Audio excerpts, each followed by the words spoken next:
কাবাব বানাবো শীতের রাতে, সঙ্গে থাকবে ধনেপাতা আর লেবুর চাটনি।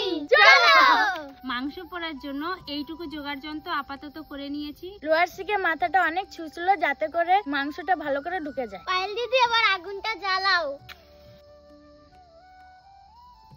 চাটনি করার জন্য ধনেপাতাগুলো কেটে নেব। কাঁচা লঙ্কা ধনেপাতার সঙ্গে এবার পেস্ট করে নেব। পরিমাণ মতো লবণ, লেবু চাটনিতে দেওয়ার জন্য কেটে নিচ্ছি।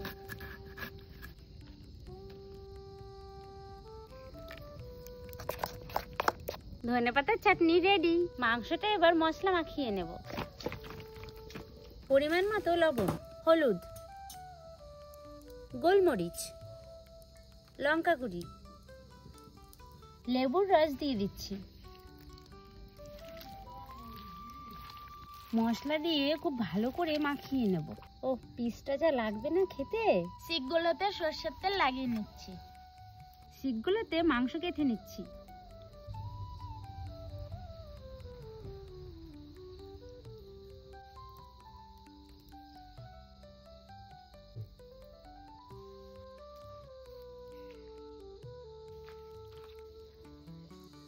মাংস আগুন দুটোই রেডি, এখন শুধু পোড়ানোর পালা।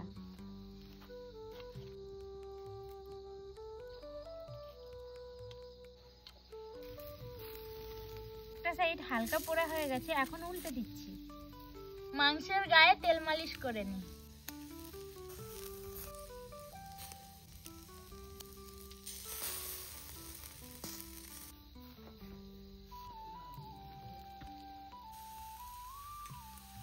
শিক কাবাব খুব সুন্দর করে পোড়া হয়ে গেছে, এখন শিকগুলোকে তুলে নেব।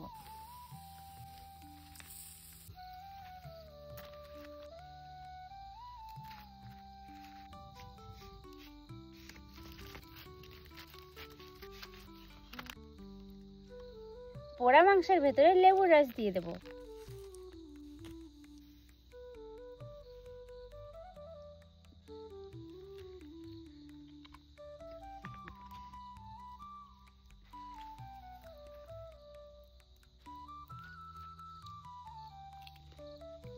শীতের ভিতরে গরম গরম মাংস পোড়া এর স্বাদের ভাগ নাই।